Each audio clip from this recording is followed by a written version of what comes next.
Olá, alunos e alunas. Sejam bem-vindos ao primeiro módulo do curso técnico em informática da Escola Estadual de Educação Profissional Dr. Solon Tavares. Para quem não me conhece, eu sou a professora e coordenadora de cursos Caroline Ciervo, formada em bacharel em Sistemas de Informação pela Universidade Luterana do Brasil, licenciada em Informação, Comunicação e Programação pela Universidade Estadual do Rio Grande do Sul, pós-graduada em Informática Instrumental pela Universidade Federal do Rio Grande do Sul e pós-graduada em Gestão e Organização da Escola com ênfase em Supervisão Escolar. Neste semestre, vou trabalhar com vocês o componente de Lógica de Programação, componente esse que é o alicerce do curso técnico em Informática. É a partir deste componente que você, aluno, vai iniciar a sua aprendizagem para a programação de computadores.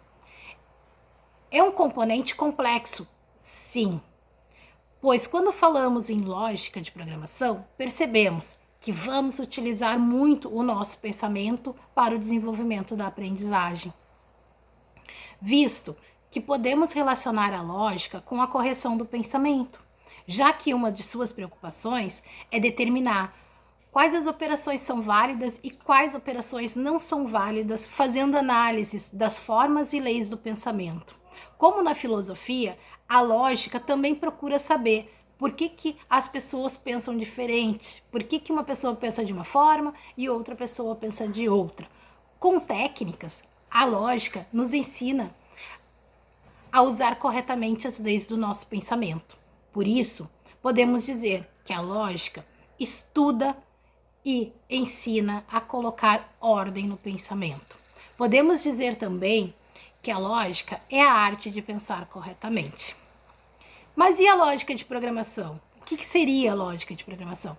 A lógica de programação, ela nada mais é do que o uso correto das leis do pensamento, da ordem da razão, de processos de raciocínio, juntamente com as simbolizações formais para a programação de computadores. Essa programação de computadores, ela tem como objetivo a racionalidade e o desenvolvimento de técnicas que cooperem para a produção de soluções logicamente válidas e coerentes, que resolvam com qualidade todo e qualquer programa que nós desejamos programar. Então, pessoal, durante o ensino-aprendizagem do componente curricular Lógica de Programação, vamos passar a maior parte do nosso tempo solucionando problemas, os quais deverão ser executados por um computador. E temos como habilidade a serem desenvolvidas que são. Então, o que acontece? Nesse nosso componente curricular, nós temos algumas habilidades que devem ser desenvolvidas ao longo do nosso ensino-aprendizagem, que são elas: desenvolver algoritmos estruturados, utilizando refinamentos sucessivos e divisão modular, e integração de módulos, representando-os em pseudocódigos ou metalinguagem. Interpretar algoritmos estruturados para a resolução de problemas propostos. Outra habilidade que nós temos que desenvolver é utilizar pseudocódigos e ferramentas na representação de soluções problemas. Elaborar e executar casos e procedimentos de testes em algoritmos. Identificar a melhor estrutura de dados e o melhor algoritmo para a solução de um determinado problema. E para atingir essas habilidades mencionadas anteriormente, nós devemos ver uma gama de conteúdos, os quais são, pessoal, toda a parte de conceitos básicos para iniciarmos a construção dos pseudocódigos ou metalinguagens, que são eles, né? Conceito de lógica, lógica de programação, que eu acabei de mencionar com vocês no início do nosso vídeo. O que é uma sequência lógica, o que é uma instrução, conceitos de algoritmos, fundamentos, formas de representação, métodos de construção, expressões lógicas, operadores aritméticos, lógicos e relacionais. Métodos, ou seja, métodos para entrada e saída de dados. Quem são nossos comandos para entrada de dados? Quem são nossos comandos para saída de dados? Ou seja, como que eu faço a interação homem-máquina na programação de computadores e quem são esses comandos para executar essas ações? Estruturas de um algoritmo em pseudocódigo ou metalinguagem. Estruturas de seleção simples, compostas, encadeadas e múltiplas escolhas. Estrutura de repetições, que são repetição com teste no início, teste no final e repetição contada. Esses conteúdos também, eles podem passar além do previsto, caso der tempo. Ou seja, se nós tivermos um tempo a mais, nós ainda vamos ver variáveis compostas homogêneas, que são os vetores e as matrizes, vamos ver procedimentos e funções dentro desse componente lógica de programação.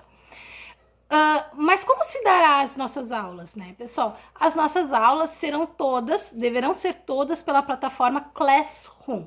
Mesmo que, claro, para alguns alunos e outros que não tenham infraestrutura, pode ser retirada de forma impressa na escola ou receber a partir de outro mecanismo, né? Podendo ser digital também, caso o aluno tenha pendrive, computador e só não tenha lá a internet para a utilização da plataforma. Então, enquanto estivermos em bandeira preta e ou com restrições às aulas presenciais, nós devemos trabalhar de forma remota, com aulas síncronas e assíncronas. As aulas síncronas são as aulas online, em tempo real, mas em espaços geográficos diferentes. Nós estaremos juntos ao mesmo tempo, mas cada um na sua casa, na sua residência. Por isso, espaços geográficos diferentes, distintos, né?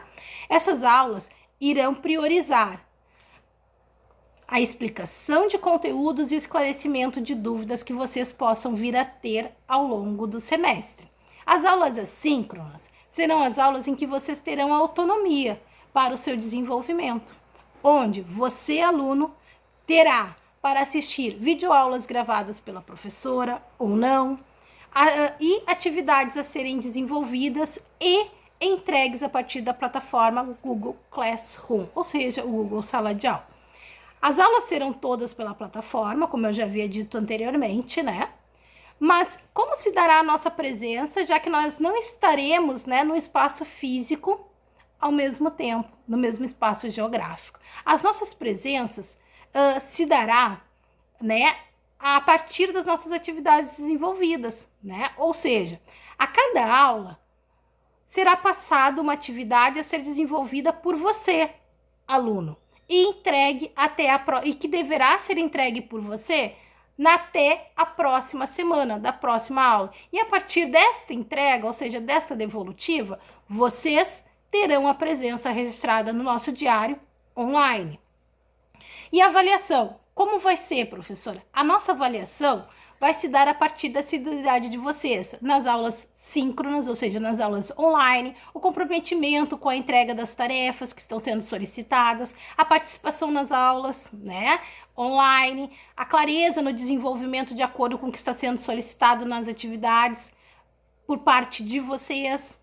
Mas quais serão os instrumentos que eu, professora, vou utilizar, né, para essa avaliação? A avaliação poderá ser feita através da resolução de exercícios entregues via Google Sala de Aula e ou de forma digital, via e-mail, através de trabalhos práticos desenvolvidos a fim de demonstrar a capacidade de resolução e entendimento dos conteúdos apresentados, ou seja, entendimento dos problemas propostos para serem solucionados por vocês. A recuperação poderá ser realizada de forma paralela ao componente curricular, ou seja, ela vai ser realizada de forma paralela ao longo do nosso componente curricular. O que acontece, pessoal? Como o nosso conteúdo, ele é um conteúdo contínuo, né? Ele tem uma continuidade, onde a primeira aula depende da segunda, a segunda aula depende a terceira aula depende da segunda, a quarta aula depende da terceira, e assim sucessivamente, né? É um conteúdo, como eu posso dizer para vocês, em que ele tem uma continuidade, sempre, né?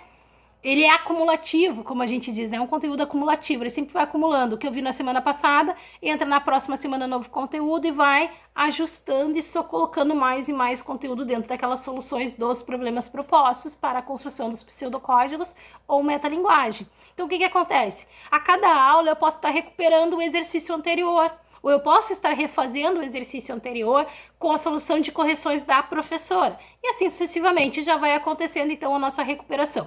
Claro que ao final do semestre, todos os alunos deverão responder uma avaliação objetiva, né? Onde vocês vão demonstrar o conhecimento de vocês a partir de testes de mesa, entendimento do algoritmo que foi construído, né?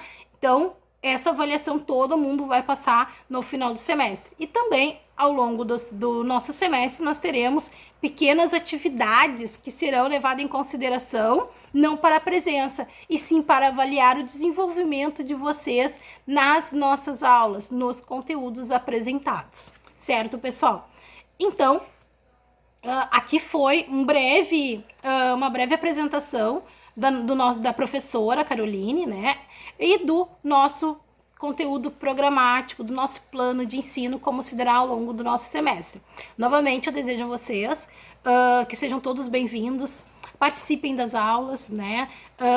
É uma matéria difícil, é um componente curricular difícil, mas que não é impossível. Vamos, então, dar o máximo de nós para que o nosso semestre se desenvolva de uma forma agradável para todos nós. Aguardo vocês então, pessoal, na próxima aula, que deverá ser uma aula síncrona, para que nós possamos então começar a alinhar os nossos pensamentos e iniciar os nossos conteúdos propriamente dito. Um abraço a todos vocês e sejam bem-vindos.